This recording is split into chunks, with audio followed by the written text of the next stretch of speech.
யோசிச்சு பாருங்க. நீங்க வீட்ல இருக்கீங்க, எல்லாம் ரொம்ப அமைதியா இருக்கு. அப்போ திடீர்னு வானத்திலிருந்து ஒரு மாதிரி முனகல் சத்தம் கேக்குது. அது இடி சத்தம் கிடையாது. உங்க தலைக்கு மேல போற ஃப்ளைட் சத்தமும் இல்ல. பக்கத்துல நடக்கிற கன்ஸ்ட்ரக்ஷன் சத்தமும் இல்ல. ஆனா ரொம்ப ஆழமான, இந்த உலகத்தை சேராத ஒரு சத்தம். கேட்டாலே உடம்புக்குள்ள ஒரு மாதிரி அதிரும் இல்லையா? அப்படி ஒரு சத்தம். இந்த மாதிரி ஒரு அனுபவம் உங்களுக்கு மட்டும் இல்ல.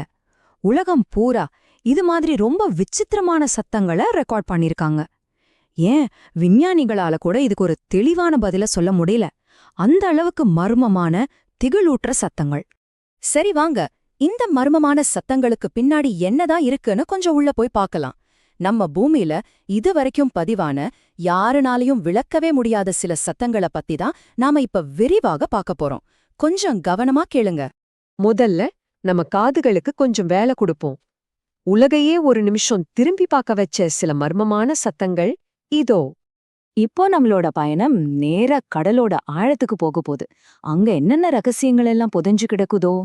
1997ல அமெரிக்காவோட தேசிய கடல் மற்றும் வளிமண்டல நிர்வாகம், அதாவது NOAA, பசிபிக் பெருங்கடலுக்கு அடியில ஒரு ரொம்ப வித்தியாசமான, குறைந்த அதிர்வெண் கொண்ட சத்தத்தை கேக்குறாங்க. அது எவ்ளோ சக்தி வாய்ந்ததா இருந்துச்சுன்னா, 3000 மைல் தூரத்துக்கு அந்த சத்தம் கேட்டிருக்கு. 3000 மைல்னா சும்மாவா? இங்க சென்னையில இருந்து சிங்கப்பூர் போற தூரம் மாதிரி. அவ்ளோ தூரத்துல வச்சிருந்த கருவில கூட இந்த சத்தம் பதிவாகியிருக்கு. அப்போ அது எந்த அளவுக்கு ஒரு பிரம்மாண்டமான சத்தமா இருந்திருக்கும்னு யோசிச்சு பாருங்க. விஞ்ஞானிகள் இதுக்கு தி ப்ளூப் அப்படின்னு பேர் வச்சாங்க. உடனே கதை கட்ட ஆரம்பிச்சிட்டாங்க. இது என்னவா இருக்கும்? இதுவரைக்கும் நம்ம கண்டுபிடிக்காத ஏதோ ஒரு பெரிய கடல் ஜீவியா இருக்குமோ, இல்ல டைனோசர் காலத்து உயிரினமா? இன்டர்நெட்ல இது ஒரு பெரிய விவாதமாவே மாறிடுச்சு. பல வருஷ ஆராய்ச்சிக்கு பிறகு விஞ்ஞானிகள் ஒரு முடிவுக்கு வந்தாங்க. இது ஒரு ஐஸ்குவேக் சப்தமா இருக்கலாம்னு சொன்னாங்க. அதாவது அண்டார்டிகால இருந்து ஒரு பெரிய பனிமலை உடைஞ்சு கடல்ல விழும்போது ஏற்படுற ஒரு அதிர்வு. இருந்தாலும் அந்த மர்மம் இன்னும் முழுசா விலகலன்னு சிலர் சொல்றாங்க. இது மட்டும் இல்ல, இதே மாதிரி ஜூலியான்னு இன்னொரு விசித்திரமான சத்தத்தையும் நோவா ரெக்கார்ட் பண்ணாங்க. கிட்டத்தட்ட ஒரு 15 வினாடிக்கு நீடிச்ச அந்த சத்தமும் அண்டார்டிகா பக்கத்துல தான் உருவாச்சு. இதுக்கும் பெரிய பனிப்பாறைகள் நகர்ந்ததுதான் காரணம்னு நம்பப்படுது.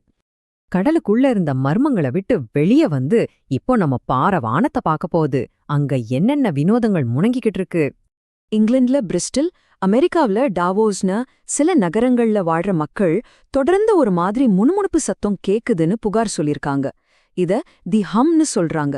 விசித்திரம் என்னன்னா, எல்லாருக்கும் இது கேக்குறதில்ல, சில பேருக்கு மட்டும்தான். கேக்குறவங்க தூரத்துல ஒரு டீசல் இன்ஜின் ஓடிட்டே இருந்தா எப்படி இருக்குமோ அப்படி இருக்குன்னு சொல்றாங்க. பல தடவை விசாரிச்சோம், இன்னைக்கு வரைக்கும் அந்த சத்தம் எங்கிருந்து வருதுன்னு யாராலையும் கண்டுபிடிக்க முடியல. சமீப வருஷங்கள்ல ஸ்கை ட்ரம்பெட்ஸ், அதாவது வானத்து எக்காலம்னு சொல்லி சில வீடியோகள் இன்டர்நெட்ல வைரல் ஆச்சு. வானத்திலிருந்து பயங்கரமா கேக்குற ஒரு மெட்டல் சத்தம். இதுக்கு பல தியோரிகள் இருக்கு. சிலர் இது ரகசிய மிலிட்டரி சோதனையா இருக்கும்னு சொல்றாங்க. சிலர் உலக அழிவுக்கான அறிகுறி இதுதான்னு நம்புறாங்க. இன்னொரு பக்கம் விஞ்ஞானிகள் இதுக்கு டெக்டானிக் தட்டுகள் நகர்றது காரணமா இருக்கலாம், இல்லனா தொழிற்சாலை சத்தம் காத்துல சிதறி இப்படி கேட்கலான்னு சொல்றாங்க. சரி, இந்த சத்தமெல்லாம் ஏன் நம்மள இவ்ளோ பாதிக்குது? கேட்ட உடனே ஏன் மனசுக்குள்ள ஒரு மாதிரி பயம் வருது? பாருங்க, கண்ணுல ஒரு விசித்திரமான விஷயத்த பார்த்தா நம்ம மூளை உடனே அதை அனலைஸ் பண்ண ஆரம்பிக்கும். ஆனா காதுல ஒரு விசித்திரமான சத்தம் விழும்போது அது நம்மளோட லாஜிக்கல் சிந்தனைய தாண்டி நேரடியா நம்ம உணர்ச்சிகளை தாக்குது. குறிப்பா இந்த மாதிரி குறைந்த அதிர்வெண் கொண்ட சத்தங்கள் நம்மளோட ஆதி காலத்துல இருந்தே பதிவான ஆபத்துன்னு எச்சரிக்கை பண்ற உள்ளுணர்வுகளை தூண்டிவிடுது. ஏன்னா ஆதி காலத்துல ஒரு ஆழமான உருமல் சத்தம் கேட்டா அது வேட்டையாடுற மிருகமா இருக்கலாம், இல்ல நிலநடுக்கமா இருக்கலாம். அதனால மர்மமான சத்தங்களை நம்ம சீரியஸா எடுத்துக்கணும்னு நம்ம மூளை பரிணாம வளர்ச்சி அடைஞ்சிருக்கு. அதனாலதான் இந்த சத்தங்கள் நம்மள அறியாமலேயே நமக்குள்ள ஒருவித பதட்டத்தையும் பயத்தையும் உருவாக்குது. ஆனா இந்த மர்மம் நமக்கு பயத்தை மட்டும் கொடுக்கல, அதுல ஒரு அழகும் இருக்கு. அது என்னன்னு பாக்கலாமா?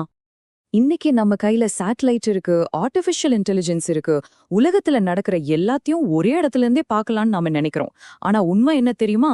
இந்த பூமி இன்னும் நம்மள ஆச்சரியப்படுத்திக்கிட்டே தான் இருக்கு. இந்த விளக்க முடியாத சத்தங்கள் எல்லாம் வெறும் பயமுறுத்துற நிகழ்வுகள் மட்டும் இல்ல.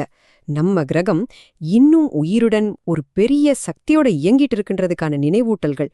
உண்மையை சொல்லப்போனா இந்த பயத்தை விட இந்த மாதிரி மர்மங்கள் தான் நம்மளை இன்னும் அதிகமா ஆராய தூண்டுது.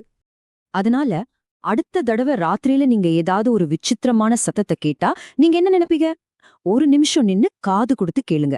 சில சமயம் இந்த பிரபஞ்சத்துல நாம எவ்ளோ சின்னவங்கன்றத இந்த மாதிரி விஷயங்கள் தான் நமக்கு ஞாபகப்படுத்தும். இந்த மர்மமான ஒலிகளை பத்தின பயணம் உங்களுக்கு ஒரு மாதிரி த்ரில்லிங்கா இருந்துச்சுன்னா மறக்காம இந்த பதிவுக்கு ஒரு லைக் போடுங்க. நாங்க பேசினதுல எந்த சத்தம் உங்கள ரொம்பவே யோசிக்க வச்சது? ஆழ்கடல்ல கேட்ட அந்த ப்ளூப் சத்தமா இல்ல வானத்துல கேட்ட ஸ்கை ட்ரம்பட்ஸா? கீழே கமெண்ட்ல சொல்லுங்க. இது மாதிரி இன்னும் பல மர்மமான யாருக்கும் தெரியாத விஷயங்களை பத்தி தெரிஞ்சுக்க சப்ஸ்கிரைப் பண்ணி அந்த நோட்டிஃபிகேஷன் பட்டனையும் ஆன் பண்ணி வைங்க.